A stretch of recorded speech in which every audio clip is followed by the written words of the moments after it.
going on, guys? As you just saw in that little, what is it, like a minute video that I made earlier, I got my bottle refilled. I tried making like a little cinematic video of you know, getting the bottle out and taking it to go get filled and whatnot.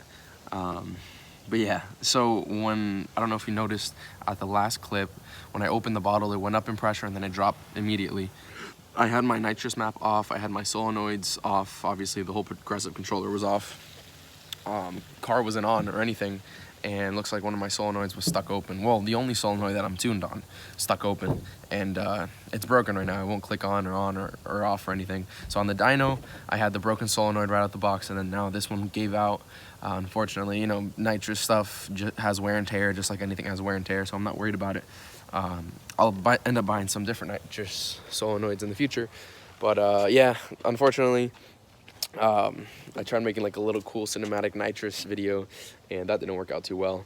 I just went for a cruise and did some all motor pulls in the car, and I used this little, let me see if I can, oh, my trunk is closed. Well, anyways, I used like this little tripod looking thing. I don't know if you can see it in there, that right there. And I mounted my phone on it, and the video is like terrible. I did a couple pulls and tried to get it on video. I'll insert that right here. All motor, no nitrous.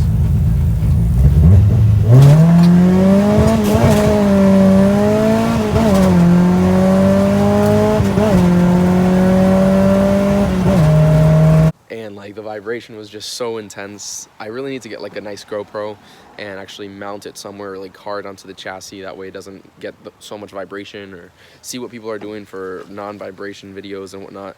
I think GoPro has really good stabilization for that kind of stuff. So I'm gonna end up buying another GoPro, since all the ones that I've had are either really cheap quality, like the aftermarket fake GoPros, or the ones that are real GoPros, I always end up breaking somehow, like rocks hitting them outside of the car during pools or racing. A whole bunch of little stuff going wrong. Left my seatbelt on the truck outside.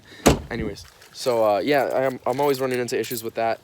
Unfortunately, I didn't really have good footage of that, but I do have a few street pools that I posted on Instagram. I'm gonna put those right after this video so you guys can kind of see some little acceleration content.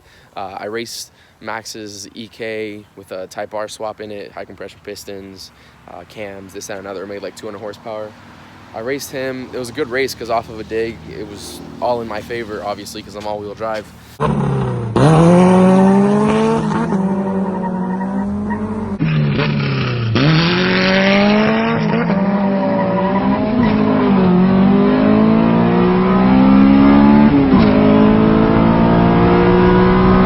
Then I raced ST.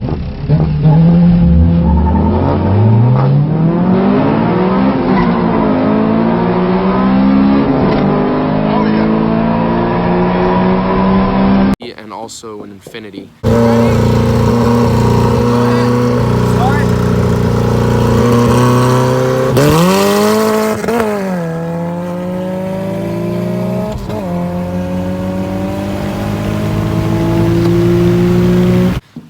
The Infinity was the only one that I got a run with the Nitrous, and it looks really cool because I was still on M5 when I did that pull. Now I'm back on 93, but versus the Infinity, you could see every time I shift, like the big old flame come out the side during the Nitrous and whatnot.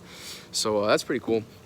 But yeah, I'm still right now debating if I'm gonna buy like another used set of solenoids, like for $100 around here, or if I'm just gonna go all out and buy some brand new solenoids, like pretty ones or whatever, and then that way I can get tuned on a nice big solenoid without any issues and not have to worry about the wear and tear, which is probably what I'll end up doing because it's the safest and most reliable way, especially with something like Nitrous that you have a solenoid. It's basically just an open or a close. Obviously with the controller you can open and close it at a different rate. That is just as important as, for example, a boost controller that hangs open or hangs closed, because if it stays open you have a lot of nitrous going. If a boost controller stays open or directs the boost a certain way, I'm always confused on how they work exactly, but if a boost solenoid has problems, it'll overboost. So, you know, little things here and there. I think I'm just gonna spend the money and buy a good one and not have to worry about it. I've been almost daily driving this thing, just driving around town. The lights are functional, the brake lights, turn signals, and everything. Soft spot. But yeah, you know, it's a nice car to daily. I still have to get an alignment. Nobody's giving me crap about the exhaust or the intake yet, aside from my neighbors. What's up, y'all? I know y'all hate me, but whatever. I need to get an alignment. I think partially one of the reasons that there was so much vibration in the little clip that I just tried doing with the tripod in the back was because the driver's side axle, I feel like it's on its way out. It was actually out of a car that caught on fire, so like the axle boot looked like all disintegrated almost, but it was still in one piece. So I feel maybe the grease started to, I don't know, have a problem. So it's very possible that that axle is very well on its way out. And a lot of people that I was doing research online, they always run the DA axles and corresponding half shaft for a CRX with a B series swap. Now, a few people told me that you can run DC axles, which is what's in it right now, as long as you have obviously the corresponding half shaft, which has the male end on the outside, opposed to the DA, which has the female on the outside of the half shaft. And at first, it wasn't giving me any issues. The vibrations really started, I think, last week. But I think it's contributed to both the axle on its way out and the alignment is also way off, because the traction bar has, you know, the caster alignment or whatever, and I have brand new tie rods, and none of that has been calibrated or dialed into the car yet. So that's another reason that why on the dyno, I don't know if I mentioned it, why it's like the tires look like they're scrubbing in, and the tires were getting really hot, and the horsepower was reading a little lower as a consequence of that also. So it's really important. I want to get the alignment soon, but I want to get a different axle first. That way I can take it all apart and then make sure there's nothing else wrong while I have the axle out, and then I can go ahead and get an alignment afterwards. But we are on, I think today's like the 3rd or 4th of March, so straight into the month right now. This month, I didn't want to put too much money into the CRX. Honestly, I thought it was just going to be kind of, not done, but I thought it was going to be at the point that I didn't really have to invest anything else in the sense of solenoids, axle, or alignment or anything. But it looks like we're going to have to put a little bit more into it. I was just going to daily drive it and have fun with it as a little street car, and I really wanted to dive right back into the Integra, which has been getting a lot of neglect, hasn't gotten any love recently. I really need to give it some love. But I think I'll end up waiting another week or two before buying everything, just because of expenses and everything for solenoids and axle and alignment, and then I can actually have that maybe tuned on a bigger shot and maybe just more reliable for the street. Who knows? But once that is all said and done, this will be going back to its glory. Look at this, collecting dust. The front end is like literally on the floor because the slicks are aired out. They're probably with flat spots anyways because they've been sitting for a couple months. Damn, there's like no air in here. Oh well. But yeah, this is still motorless, well, headless. The same motor is in it, same transmission, everything. I really need to actually, you know, start working on this again and take that motor out, get the rods out of that block, put the rods into this block, which is the motor that I got sleeved, along with like the O-rings and everything. And my Arias pistons are in there. I also want to cut the flange off of this manifold and make it a T4 flange.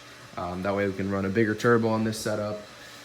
Using, like I said, those pistons, the rods that were already in it, the Brian Crower billet rods.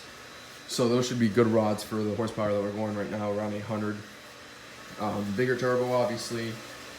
We might change the intercooler piping since this is still 2.5. I know that a lot of people, once they pass 700 horsepower, they always go straight to the 3-inch, which I think we can get away with just running the 2.5, but I don't know. We haven't decided yet 100%. There's a whole bunch of stuff that we're changing for this season. I'm doing an AEM ECU instead of the Honda. And along with the AEM ECU, it comes with a lot more fine-tuning capabilities. So I'm going to be able to have a whole bunch of fail-safes. I'm going to be able to monitor basically every sensor. I'll be able to monitor it onto like a specific AEM dash. Honda is great, but you can just fine-tune AEM so much more, which is exactly why we're switching to that. And along with more power, we want to have more ability to put it down, you know? I also really want to do the rear trailing arms. I would love to have a set of FCS lightweight trailing arms with the trigger wheel for the 60-foot to dial it in and whatnot, especially with AEM. That would be a great addition to this car, but like I said, I have to focus on the CRX first, get that to where I want it, and then we can actually start diving into this. So the goal, how it's looking right now, is probably in the next week or two, order the solenoids that I need, get that to, you know, maybe a little bit of a bigger shot, not anything crazy, just so it's fun on the street, you know. and then daily that, or I still have the truck to daily, obviously. After that, I can, you know, start diving right into the Integra. I think the first thing that I'm going to do is strip out the interior, since I want to put a dashboard back in it. The plate idea with the Honda ECU viewer, or whatever you want to call it, I think it was a decent idea, but I really miss the feeling of a dash. So I want to put a dash back in it. I want to pull this motor out, start assembling the block, then figure out what I'm going to do for head, like do port work or this, that, and another, and just start going from there in the next month or two.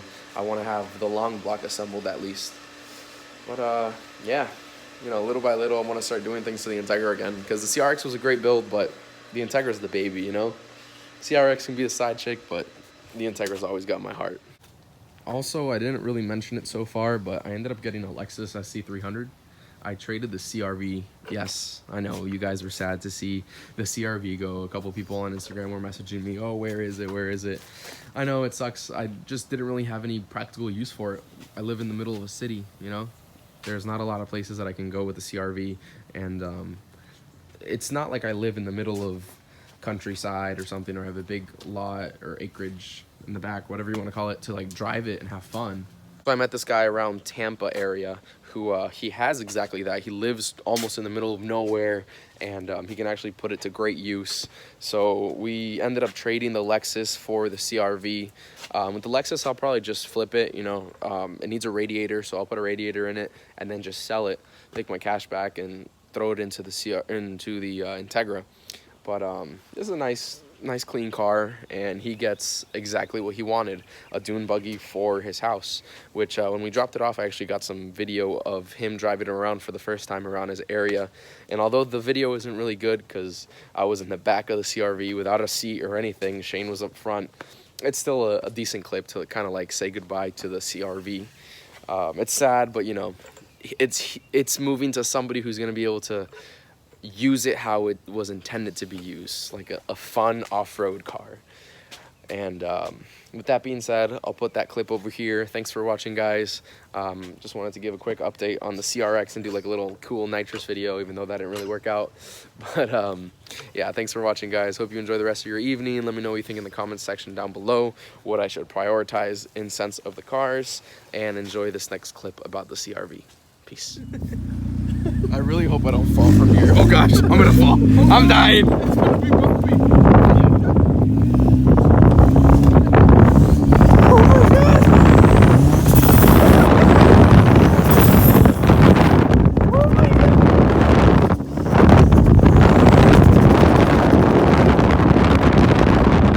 Oh my god. Right.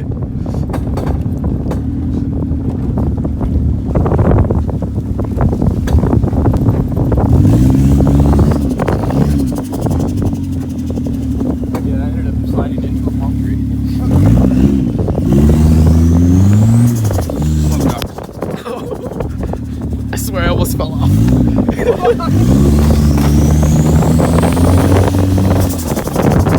Oh god, the tree just hit me.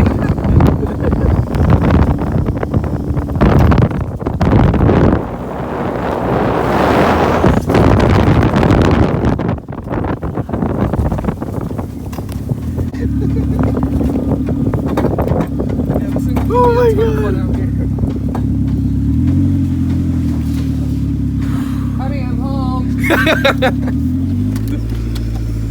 I'm gonna miss this thing. Fuel light just came on. Oh, I guess we need some gas. That means you have about a gallon left.